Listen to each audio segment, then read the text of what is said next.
This was Apple's entry release iPhone in 2022. In 2026, is this actually the best budget phone you could buy right now? This is the iPhone SE 3rd generation, released back in March 2022. And while most people completely overlooked this phone when it launched, in 2026, it might actually make more sense than ever before. Because for around £100 here in the UK, or roughly $150 in the US in the second-hand market, you're getting something that sounds almost impossible on paper. A budget iPhone with the exact same A15 Bionic chip found inside the iPhone 13 series. And that changes everything. The iPhone SE 3rd generation is a budget-friendly compact iPhone that combines the power of the A15 Bionic chip with a familiar design, Touch ID, and 5G connectivity. It is ideal for users who prefer a small phone with essential Apple features, reliable performance, and a single camera setup without the higher price of flagship models. Now, sure, this thing doesn't look modern at all. In fact, it already looked outdated when it launched. Apple basically took the body of the iPhone 8, shoved flagship internals inside it, and called it a day. But that might be exactly why this phone has aged so well. This iPhone SE 3rd generation keeps the classic iPhone design alive, with its 4.7-inch Retina HD display, chunky bezels that we almost never see anymore. It still features Apple True Tone technology, which adjusts the display colour based on the ambient lighting around you, making the screen feel surprisingly natural to look at, even today. The build quality is also still excellent. You get an aluminium frame with glass on both the front and back, making it feel more premium than most cheap Android phones in this price range. And it came in 3 colours: Midnight, Starlight, and Project Red. Another thing that's impressive is durability. This iPhone is IP67 water resistant, meaning it can survive submerged in 1 metre of water for 30 minutes. For budget in second-hand phones in 2026, it's actually really good to have. And honestly, there's something refreshing about using a smaller phone again.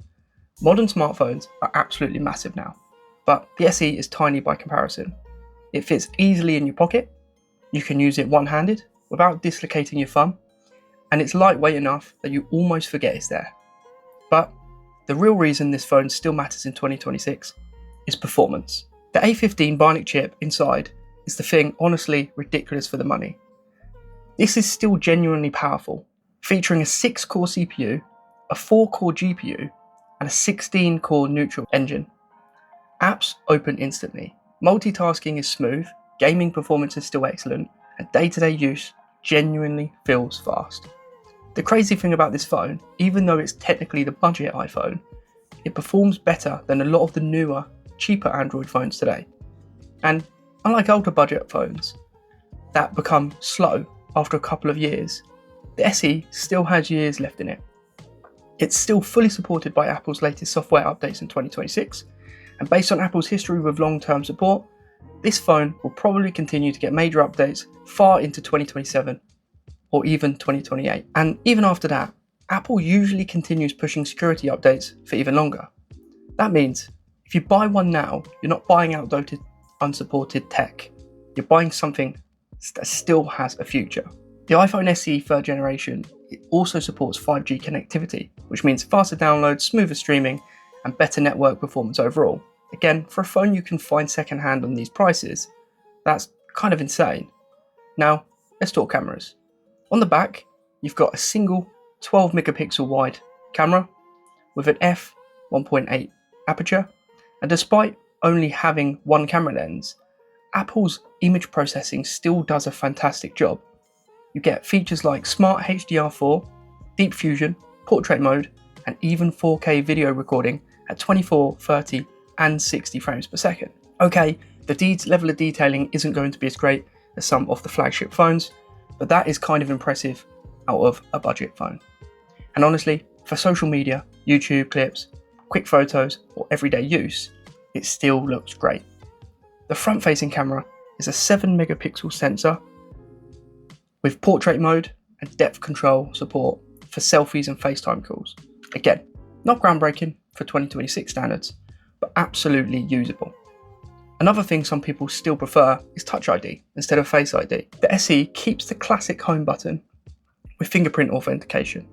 And honestly, it's still fast, reliable, and convenient, especially when wearing hats, glasses, or masks. Sometimes Touch ID is actually easier to use than Face ID.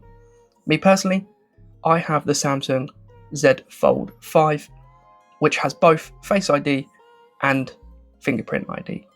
And let me tell you, the Fingerprint ID is a lot more reliable than the Face ID, which is why I use it most of the time. This phone also supports Apple Pay, so despite the old school design, it still has modern essential people actually care about. Battery life is probably the biggest weakness here, and that's mainly because the battery itself is physically smaller due to the compact design. Apple rated it for up to 15 hours of video playback under normal usage. And while it won't compete with giant flagship phones, it's still manageable for most people. The good news is it supports both fast charging and wireless charging, which is something many budget phones still do not offer. So, is the iPhone SE 3rd generation still the best budget phone in 2026? Honestly, it might be, because for around $100 to $150, you're getting flagship level performance, years of software support still ahead, premium build quality, wireless charging, water resistance, 5G, great cameras, and access to the Apple ecosystem. Sure, the design is now 4 years old, and may look it, especially with the physical home button, which actually some of you may prefer, but the design feels modern and it still feels lightning fast. And for those of you looking to get into the Apple ecosystem and not wanting the latest and greatest, then this is perfect. It's not trying to be the newest iPhone, it's just trying to be a solid, reliable phone that still works incredibly well in 2026. If you enjoyed this video, do not forget to hit the like button, and if you like budget tech or making the most out of older tech, then make sure you hit that subscribe button to follow for more. If you want to support the channel, go and check out the merchandise, and if you want to support it further, then hit that join button down below and become a member to the channel, and come and join more tech-minded people and get perks along the way, like early access to videos. And I'll see everyone in the next one.